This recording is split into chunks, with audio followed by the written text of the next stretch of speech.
అందరికీ నమస్తే, welcome to Jyothi TV. ముందుగా ముఖ్యాంశాలు. కాంగ్రెస్ పార్టీకి ఓటర్లు దొరకడం లేదు అంటున్న కేటీఆర్. కోనాయిపల్లిలో సీఎం కేసీఆర్ ప్రత్యేక పూజలు. ఓటమి భయంతోనే భారాసపై కాంగ్రెస్ ఆరోపణలు. ఎన్నికలకు 375 కంపెనీల కేంద్ర బలగాలు. చంద్రబాబును పరామర్శించిన పవన్ కళ్యాణ్. సీఎం జగన్ సిగ్గుతో తలదించుకోవాలి అంటున్న నారా లోకేష్. పురంధేశ్వరిపై ఆరోపణలు చేసే అర్హత విజయసాయిరెడ్డికి లేదు అంటున్న ఆది నారాయణ రెడ్డి. చంద్రబాబు కోర్టు ఉత్తర్వులను ఉల్లంఘించలేదు అని చెప్పిన హైకోర్టు. ఢిల్లీని కమ్మేసిన విషపూరిత పొగమంచు. ముఖేష్ అంబానీకి బెదిరింపులు, నిందితుడి అరెస్ట్. ఇక వివరాల్లోకి వెళ్తే కాంగ్రెస్కు సీఎం దొరికాడు కానీ ఓటర్లు దొరకడం లేదు అంటున్న కేటీఆర్. కేసీఆర్ మళ్లీ ముఖ్యమంత్రి కాకపోతే రాష్ట్రం అధోగతి పాలవుతుందని భారాస కార్యనిర్వాహక అధ్యక్షుడు మంత్రి కేటీఆర్ అన్నారు. జలవిహార్లో ఏర్పాటు చేసిన న్యాయవాదుల ఆత్మీయ సమ్మేళనంలో మంత్రి పాల్గొన్నారు. ఈ సందర్భంగా ఆయన మాట్లాడుతూ అడ్వకేట్ ట్రస్టును 500 కోట్లకు పెంచుతాం, న్యాయవాదులకు వైద్య బీమాను కూడా పెంచుతామని ప్రకటించారు. తెలంగాణ మలిదశ ఉద్యమంలో న్యాయవాదుల సేవలను కొనియాడారు. విద్యార్థులతో సమానంగా న్యాయవాదులు పోరాడారని కితాబిచ్చారు. హైదరాబాద్లో ఉంటే అమెరికాలో ఉన్నట్టు ఉందని రజనీకాంత్ అన్నారు. హైదరాబాద్లోనే ఇల్లు కొనుక్కోవాలని అనిపిస్తోందని భాజపా ఎంపీ సన్నీ దేవోల్ అన్నారు. హైదరాబాద్లో అభివృద్ధి అందరికీ కనిపిస్తుంది కానీ విపక్షాలకు కనిపించట్లేదు. కేసీఆర్ మళ్ళీ గెలవకపోతే పెరుగుతున్న హైదరాబాద్ అభివృద్ధి ఆగిపోతుంది. కేసీఆర్ను ఓడించడానికి అందరూ ఏకమవుతున్నారు. కేసీఆర్ సింహం లాంటి వారు, సింగిల్గానే వస్తారు. తెలంగాణ సీఎం ఎవరు అనేది ప్రజలు నిర్ణయించాలి, మోదీ రాహుల్ కాదు. ఈ పోరాటం ఢిల్లీ దొరలకు తెలంగాణ ప్రజలకు మధ్య జరుగుతుందని కేటీఆర్ చెప్పారు. తెలంగాణ ప్రజలకు పోరాటం కొత్త కాదు. గతంలో నెహ్రూ ఇందిరాతోనూ కొట్లాడారు. ఇప్పుడు సోనియాతో, ఇప్పుడు మోదీతో కూడా కొట్లాడుతున్నారు. కాంగ్రెస్లో సీఎంలు దొరికారు కానీ ఓటర్లు దొరకడం లేదు అని జనారెడ్డి ఎన్నికల్లో పోటీ చేయరు కానీ సీఎం పదవి కావాలి. తెలంగాణలో సమ్మిళిత వృద్ధి ఉంది. రాష్ట్రంలో ఐటీ ఎగుమతులు 10 లక్షల కోట్లకు చేరుకున్నాయి. 24,000 కొత్త పరిశ్రమలు తెలంగాణకు వచ్చాయి. 70 లక్షల మంది రైతులకు రైతు బంధు ఇచ్చిన ఘనత సీఎం కేసీఆర్దే.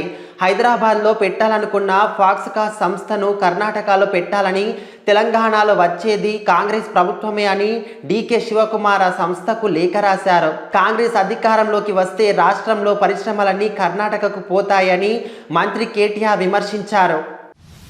సిద్దిపేట జిల్లా వంగునూరు మండలం కోనాయిపల్లి గ్రామ వెంకటేశ్వర స్వామి ఆలయాన్ని సీఎం కేసీఆర్ దర్శించుకున్నారు. ఆలయంలో నామినేషన్ పత్రాలతో ప్రత్యేక పూజలు చేశారు. ప్రతి ఎన్నికల సందర్భంగా సీఎం కేసీఆర్ నామినేషన్ వేయడానికి ముందు ఈ ఆలయాన్ని సందర్శించడం ఆనవాయితీగా వస్తోంది.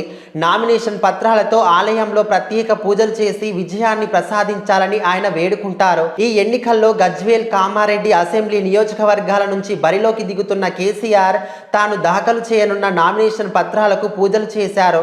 ఉదయం ఎర్రవల్లి వ్యవసాయ క్షేత్రం నుంచి రోడ్డు మార్గం ద్వారా గ్రామానికి చేరుకొని వెంకటేశ్వర స్వామిని దర్శించుకున్నారు. ఓటమి భయంతోనే కాంగ్రెస్ నేతలు భారాసపై ఆరోపణలు చేస్తున్నారని మంత్రి పువ్వాడ అజయ్ కుమార్ విమర్శించారు. కాంగ్రెస్ పాలనలోనే దేశం సర్వనాశనమైందని ఆరోపించారు. ఇసుక భూమాఫియాలకు పాల్పడింది హస్తం నేతలే అని ధ్వజమెత్తారు. విచక్షణ కోల్పోయినట్లు కనిపిస్తున్న నేతల మాటలే భారాస గెలుపునకు పునాది అంటూ పేర్కొన్నారు. అసెంబ్లీ ఎన్నికల బందోబస్తు కోసం కేంద్ర ఎన్నికల సంఘం 375 కంపెనీల సాయుధ కేంద్ర బలగాలను కేటాయించిందని తెలంగాణ రాష్ట్ర ముఖ్య ఎన్నికల అధికారి వికాస్ రాజ్ వెల్లడించారు. శుక్రవారం సాయంత్రం ఇక్కడి బీఆర్కే భవన్లోని ఎన్నికల సంఘ కార్యాలయంలో ఆయన విలేకరులతో మాట్లాడారు. అన్ని నియోజకవర్గాల్లో నామినేషన్ల స్వీకరణ ప్రక్రియను ప్రారంభించారు. ఇప్పటి వరకు 453 కోట్ల విలువైన నగదు, మద్యం వస్తువులను స్వాధీనం చేసుకున్నామని వికాస్ రాజ్ తెలిపారు. ఆదివారం మినహా ఈ నెల 10 వరకు నామినేషన్లు అన్ని నియోజకవర్గాల్లో స్వీకరిస్తాం.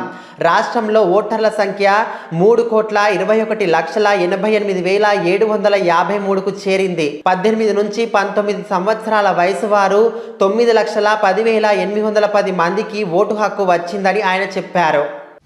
తెదేపా అధినేత చంద్రబాబును జనసేన అధినేత పవన్ కళ్యాణ్ పరామర్శించారు. ఈ రోజు సాయంత్రం నాదెండ్ల మనోహర్తో కలిసి పవన్ జూబ్లీ హిల్స్లోని చంద్రబాబు నివాసానికి వెళ్లారు. ఈ సందర్భంగా ఆయన ఆరోగ్య పరిస్థితిని అడిగి తెలుసుకున్నారు. అక్టోబర్ 31న రాజమహేంద్రవరం జైలు నుంచి విడుదలైన చంద్రబాబు వైద్య పరీక్షల కోసం ఇటీవల హైదరాబాద్కు వచ్చారు. శుక్రవారం గచ్చిబౌలిలోని ఏఐజీ ఆసుపత్రిలో వైద్యులు అన్ని రకాల రక్త పరీక్షలతో పాటు గుండె, ఊపిరితిత్తులు, చర్మ అలర్జీకి సంబంధించిన పరీక్షలు నిర్వహించారు. 2 రోజుల్లో చంద్రబాబు నేత్ర పరీక్షలతో పాటు సర్జరీ చేయించుకుంటానని సమాచారం అందింది. 4.5 ఏళ్ల సీఎం జగన్ అసమర్థ పాలన రాష్ట్ర ప్రజలకు శాపమైందని తెదేపా జాతీయ ప్రధాన కార్యదర్శి నారా లోకేష్ ధ్వజమెత్తారు. ప్రజారోగ్యం గాలిలో దీపంలా మారిందని దుయ్యబడ్డారు. నాగార్జున సాగర్ సమీపంలోని విజయపూరి సౌత్ కమ్యూనిటీ ఆసుపత్రి ప్రాంగణంలో చెట్ల కింద రోగుల దుస్థితి జగన్ చేతగాని పాలనకు అద్దం పడుతుందన్నారు. నల్లమల అటవీ ప్రాంతంలో గిరిజన తాండాల ప్రజలకు ఏకైక దిక్కుగా ఉన్న ఈ ధర్మాసుపత్రిలో 3 ఏళ్లుగా చెట్ల కిందే వైద్య సేవలు అందిస్తున్నారంటే ముఖ్యమంత్రి సిగ్గుతో తలదించుకోవాలని మండిపడ్డారు. భాజపా ఏపీ అధ్యక్షురాలు పురంధేశ్వరిపై ఆరోపణలు చేసే అర్హత వైకాపా ఎంపీ విజయసాయిరెడ్డికి లేదంటూ మాజీ మంత్రి ఆదినారాయణ రెడ్డి తీవ్రంగా మండిపడ్డారు.